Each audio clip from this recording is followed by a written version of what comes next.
சத்தியத்தை சரியாக அறிந்தவர்களுடைய பொருளாதார வளர்ச்சி பயங்கரமாக இருக்கும். ஏன் தெரியுமா? அவர்கள் நம்ப முடியாத வாக்குத்தத்தங்களையும் நம்ப முடியாத சூழ்நிலைகளிலே நம்புவார்கள். நான் திரும்ப சொல்கிறேன் பாருங்கள். என்னுடைய செய்திகளை நீங்கள் தொடர்ந்து கேளுங்கள். தேவனால் நீங்கள் எந்த அளவு உயர்த்தப்படுவீர்கள் தெரியுமா? எலான் மஸ்க்கு கூட உங்களை அணுக முடியாதுங்க. You will have no second or third, no competitor. ஏன்? அப்படி தான் எழுதி தந்திருக்கிறாருப்பா. பொருளாதார ஆசீர்வாதத்தை குறித்து என்ன சொல்லியிருக்கிறாரு?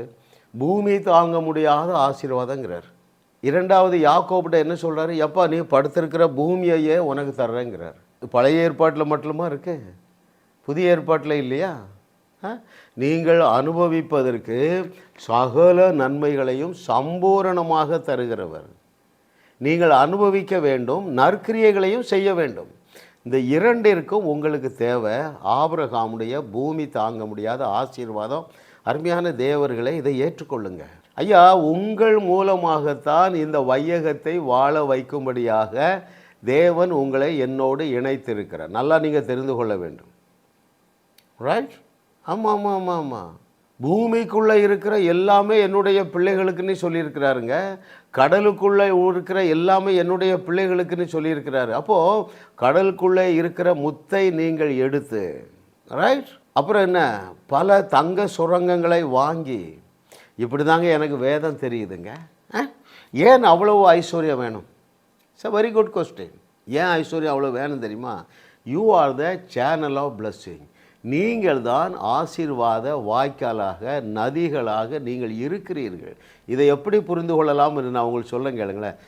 ஒரு சில நூற்றாண்டுகளுக்கு முன்பதாக ஐரோப்பிய மிஷினரிகள் இந்தியாவுக்கு வந்தாங்க. அவர்கள் என்ன செய்தார்கள்?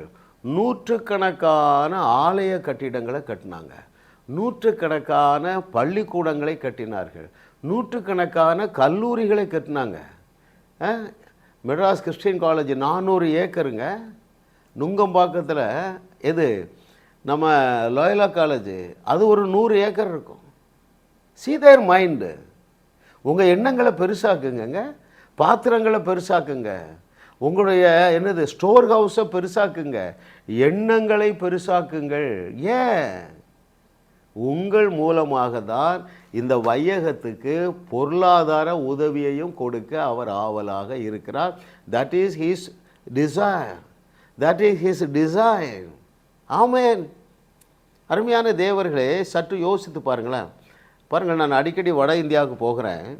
இன்னும் 100 ஆண்டுகள் ஆனால் கூட வட இந்தியா தென்னிந்தியா வரப்போகிறதில்லை. எதில்? எஜுகேஷன்லேயும் சரி, வேறு என்னது, ஸ்பிரிச்சுவலாகவும் சரி. ஏன்?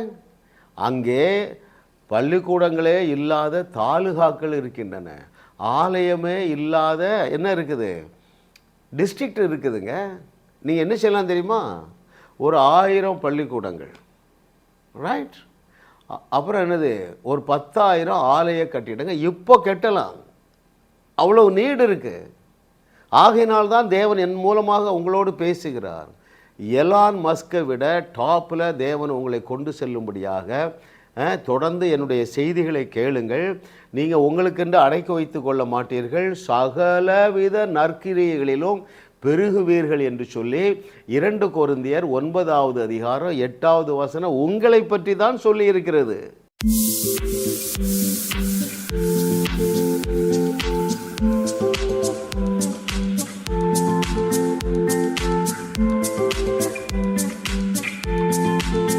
ஜாஸ் மினிஸ்ட்ரீஸ் யூடியூப் சேனலில் தொடர்ந்து செய்திகளை கேளுங்கள், சப்ஸ்கிரைப் செய்யுங்கள், வீடியோக்களை லைக் செய்து பலரோடும் பகிர்ந்து கொள்ளுங்கள்.